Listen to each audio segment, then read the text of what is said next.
Good evening and salutations, my Days of Our Lives fans.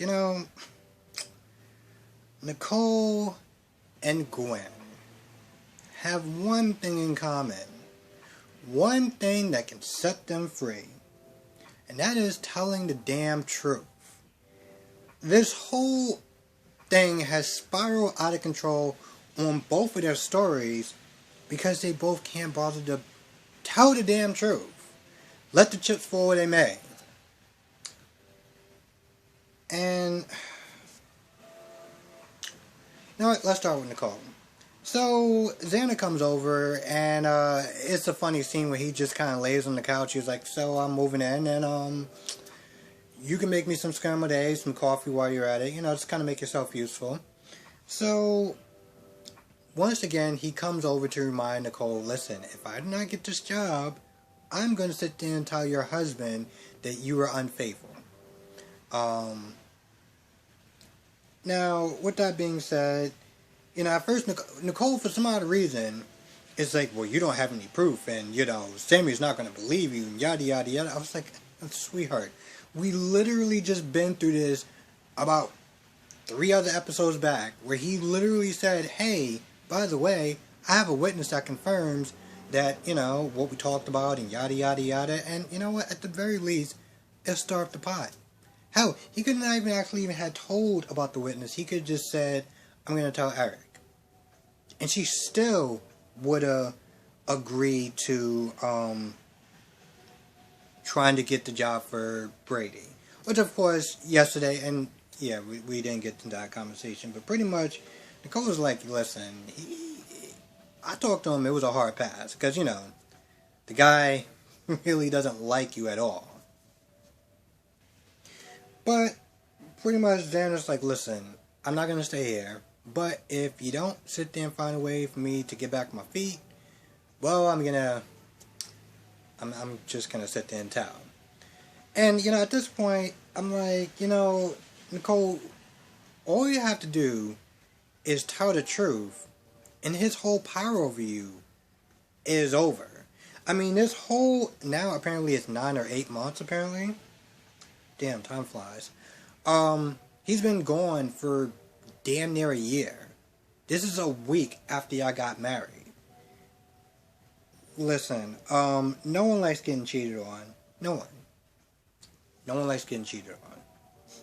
But in hindsight, I mean, granted, there's always a different way you can go besides, well, practically choosing a nuclear option.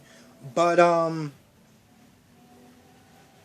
in some sort of ways, he has to kind of realize, yo, listen, I was gone for a long time. I kept extending my stay here, and she did what she did. And it sucks, and it wasn't the right choice, but on some sort of level, I understood why she did what she did. It is what it is. But Nicole, for her sitting there saying that, Eric is the love of my life, this, that, and the third, he's the love of my life. 8 months have went by, okay? I don't know how long the whole love of my life crap is going to sit there and go. And even when Sammy comes over, Sammy pretty much just points out, hey, listen, I saw you with Xander. And, so what was you doing? I mean, what are you hiding? I mean, you didn't tell Allie the whole truth. Like, Sammy was sitting there trying to get information from Allie. As far as what Nicole was doing, trying to line up stories and stuff like that, talking about Eric and how she was upset that Eric decided to stay 3 more months.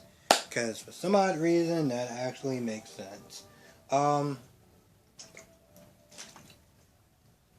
Side note, they're actually going to be getting, Daisy's going to be getting a new EJ. And I cannot wait. I can't wait. Now I know people that have been watching this show for a while probably won't exactly like the fact that they're getting a recast. And listen, I totally understand it. I really do. That's like them just saying, alright, cool, we're going to just take out Maurice Bernard and we're going to get somebody else to play Sonny. And at that point, they done lost their damn minds. But the point is, I understand how some people may not be happy about the recast and stuff like that. And I totally get it. But for me, because I'm new to this show and I don't have all the backstory. I wasn't watching in the 90s or anything like that. It's kind of just like, all right, that's cool. I'm with it because I don't have a connection to the other EJ. But yeah. So Sammy comes over and practically is like, what was you doing with with Xander? So they go back and forth for a little bit.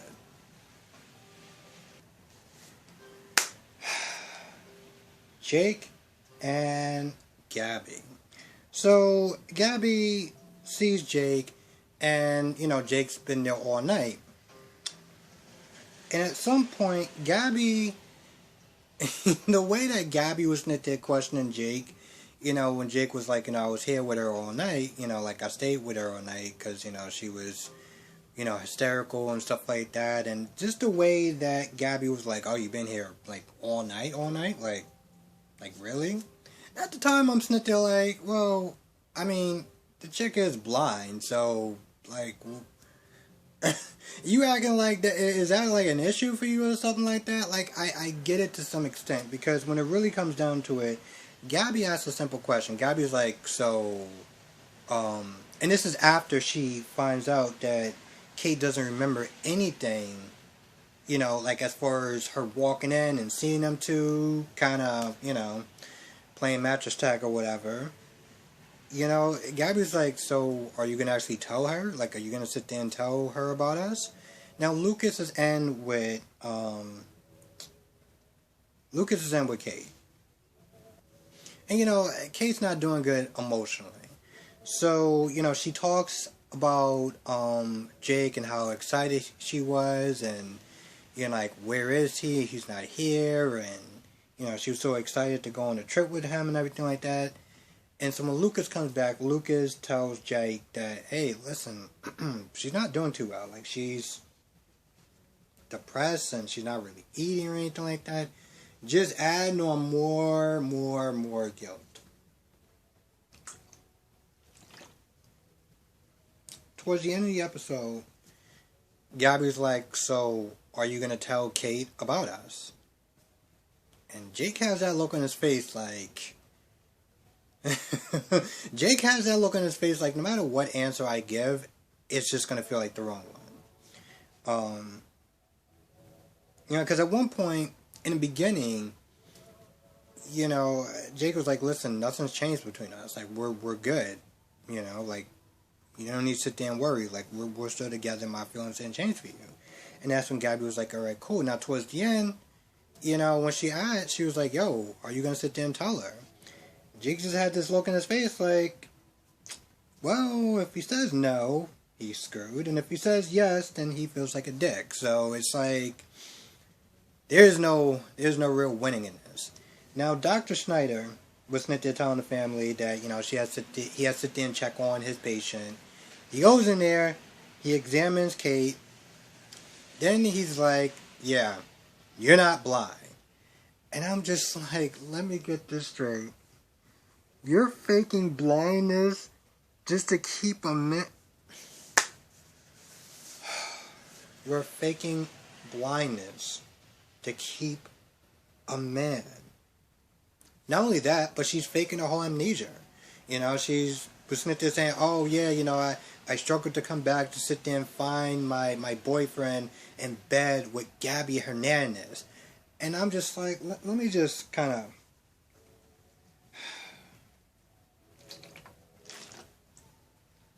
Said this before, said this a while back.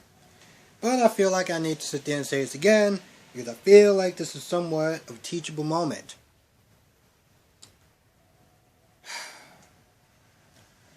There is no man on this earth that is worth losing your dignity and self-respect over. Okay? There's no man on this earth. There is no joystick on this earth that's ever worth going through the lengths and the crap that she's doing. Trust me, it's not. Okay? I love my joystick. I love it a lot. I don't want any woman to sit there and go through any lengths that she's going through just to, play my joystick. I know that sounds crude, but my point is, it's just not worth it. Okay? It's just really not worth it. And take this from a person that actually, um, and there's just really no other way to sit there and say, listen, I love my joystick, but at the end of the day, it's just not worth it. And I'll leave it at that, because anything else that I would have said would either just came off as crude, inappropriate, nasty, or anything that you're sitting there imagining. But yeah, she's she's faking blindness for Jake. Like, really? Now,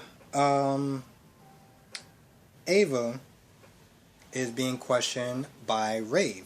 So Rave comes in with coffee and everything like that, and he's like, so you sure you didn't say anything that happened with Kristen? Like, you didn't see Kristen walk through? They go through the timelines and everything like that. There's a point where Rafe is like, so there's 20 minutes. You want to account for 20 minutes? And when Ava was like, so yeah, you know, I was in the interrogation room. I went to your office, and Rafe was like, so I'm even sitting there like, so that took 20 minutes. It took 20 minutes for you to sit there and try to look for Rafe. You went in an interrogation room, and you went in his room, in his office, and you couldn't find him, and then what, you just wander around for 20 minutes? Like, really? So there's some point where, you know, Ava gets kind of defensive, and, you know, she's all like, well, I've been turning my life around, I wouldn't do anything to jeopardize you, jeopardize my son, you know, I'm going on straight and narrow. There's one point where Rafe is like, so you sure that Kristen is sit there and try to use the guilt trip of the fact that, you know, she brought you back to life? She didn't do any of that stuff. But, you know, Ava says what she says, and Rafe believes her. He says something like something doesn't add up, but I was like, bro, I really feel like you want to believe her. I really do. Because I can't imagine that there's no small part of you that's just like, yep. Like, there's not a bit of doubt. You know, given their relationship, come on. But with that being said, it all doesn't matter, because at the end of the day, they still play mattress tag. So, which in my opinion was like, whoa. It seemed like it took longer than I thought, but, you know, it happened. Dr. Snyder comes and pays Gwen a visit. This is after Gwen made... Okay, there's a scene where Gwen and Jack, and, you know, she makes him, like, some breakfast or whatever, and he talks about how good it is and everything like that. And, you know, Gwen's like, well, you know, we didn't have this growing up, you know, we was very poor, we used, like, a substitute or whatever. And, you know, Jack starts to like, oh, I didn't know, whatever. And Gwen was like, you know, you don't have to keep apologizing. And I'm like, well, then you don't have to sit there and keep bringing up your, you know, your terrible childhood then. You know, I don't understand how you sit there and say you don't want him to apologize for the awful way that you grew up if you keep sitting there bringing it up. I just, like, what? Anyway, with that being said, they have their Full House moment, pretty much. And then Dr. Snyder comes in. Dr. Snyder's like, so, did you deliver my product? And he says something. And he says in a really, like, nasty and mean tone. Jack walked downstairs. Jack is like, I like the tone of voice that you sitting there talking to my daughter like. Like, what's up? What's going on?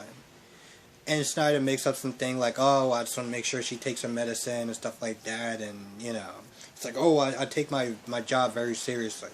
So Jack gets ready, and once again, Gwen is like, I'm not doing it. I'm not delivering the stuff. And Snyder once again sits and says, well, if you don't, then I'm going to sit there and tell your dad what kind of a daughter he really has. And there's one point where Gwen is like, well, I'm not going to do it. And Snyder calls his bluff. Here's the thing that's so stupid about this whole thing that what Snyder's doing. At the end of the day, okay, yeah, you may want to, you know, mess up his, you know, their relationship. But you'd be out of a job, okay? I know that GH is just very fast and loose with HIPAA, but I'm pretty sure on this show, and I hope that if Schneider actually came out and told Jack about Gwen's medical records and as far as the baby and stuff like that, he would lose his job. You know, the one that he kept sitting there saying, "Oh, well, being a doctor is the only thing I know. I mean, it's my whole life is my only thing that I have." What do you think's going on happening if you tell Jack and Gwen tells the hospital board? I mean, let's be honest, you're not exactly liked at the hospital. And Kayla is itching for a reason to fire you.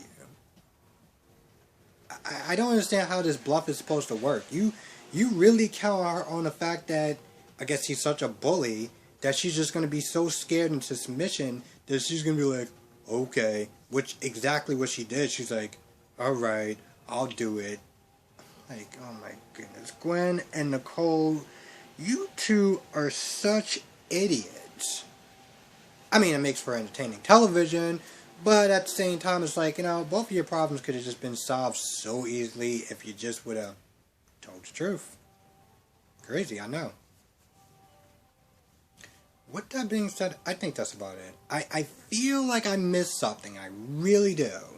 I mean, I talked about the Sammy and Allie scene, which was pretty much just, at the while, Sammy trying to get information from Allie as far as Nicole's timeline and how stuff doesn't add up. You know, because she already suspected that, you know, Nicole cheated. Oh, there's one. Now, Ava, that's something Ava knows. Ava knows that Nicole had sex with Xander. The minute that Rafe was sitting there saying something about Nicole and Xander and how, you know, he doesn't want her to get caught up in all his crap and the stuff that she was sitting there saying as far as like offering him a job doesn't make any sense. And she was like, oh, that's who she was talking about. So now she knows. I think that's about it. With that being said, I'm gonna go. Thank you for watching. I know it came out super late.